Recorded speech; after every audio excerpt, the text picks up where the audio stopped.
출판업 세무가이드 김수연 세무사입니다. 오늘은 출판업이라는 면세사업과 다른 과세사업을 함께 겸용하시는 겸용사업자의 부가가치세 신고 방법에 대해서 알아보도록 하겠습니다. 도서에 대해서는 흔히들 면세라는 건 잘 알고 계실 텐데요. 굿즈 판매라던가 광고 같은 것들을 함께 겸업하신다라고 하면 과세사업으로 됩니다. 그래서 면세사업과 과세사업을 함께 겸용하시는 분들을 우리는 겸용사업자라고 부르는데요. 여기서 혹시 도서라는 재화에 어떤 mp3라던가 DVD 혹은 다른 사은품을 같이 껴준다라고 하면 이 재화나 mp3 동영상 등은 면세일까요? 과세일까요? 이것은 면세에 해당이 됩니다.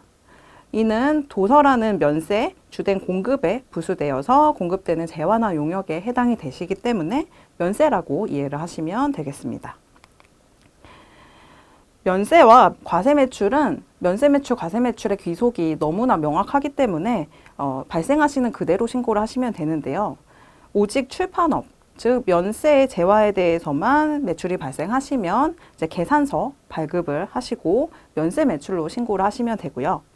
광고 등의 어떤 과세 용역을 제공을 했다라고 하셨을 때는 광고 등의 용역에 대해서는 세금 계산서, 부가세가 10% 들어간 세금 계산서를 발급하시고 이제 과세 매출로 신고하시고 부가가치세 10%를 신고 납부하시면 되겠습니다. 그렇다면 매입에 대해서 겸용사업자는 어떻게 신고를 하셔야 될까요? 만약 실제 귀속을 구분하실 수 있는 경우라면 귀속대로 신고를 하시면 되는데요. 예를 들어 디자인 용역을 제공받고 10% 부가세를 같이 대가를 치렀다라고 가정을 해본다면 예를 들어 이제 도서의 표지 디자인을 용역을 공급받았다. 그래서 이 표지 디자인을 해서 도서라는 면세 재화를 공급했다라고 했을 때는 이 디자인 용역에 들어간 매입세액은 공제되지가 않습니다. 이 디자인 용역을 굿즈 디자인을 해서 굿즈를 제작해서 팔았다. 그리고 굿즈에 대해서는 부가가치세가 과세된다라고 했을 때는 이 디자인 용역에 대해서 부담한 매입세액 10%에 대해서는 공제를 받으실 수가 있습니다. 이유는 이제 면세 매출에 대해서는 부가세가 과세되지 않는 대신에 매입세액도 공제가 되지 않기로 되어 있고요. 과세 매출에 대해서는 매출 세액을 부과하는 대신에 매입하시는 세금에 대해서도 공제를 해주기로 규정이 되어 있습니다. 이렇게 실질 귀속 구분을 잘 할 수 있는 경우라면 당연히 이렇게 실질 귀속대로 신고를 하셔야 되는 게 맞지만 만약에 실질 귀속을 구분할 수 없는 경우라면 어떻게 해야 할까요?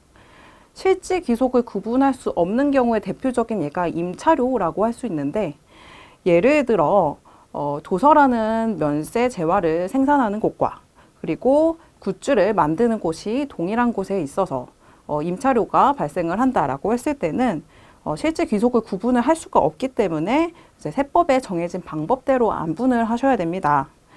세법에 정해진 방법은 그 공통 매입 세액에다가 면세 과세 단기의 면세 과세 매출에서 면세 공급 가액분의 비율만큼은 매입세액을 불공제해 주는 것이고 나머지는 매입세액을 공제해 주는 것입니다.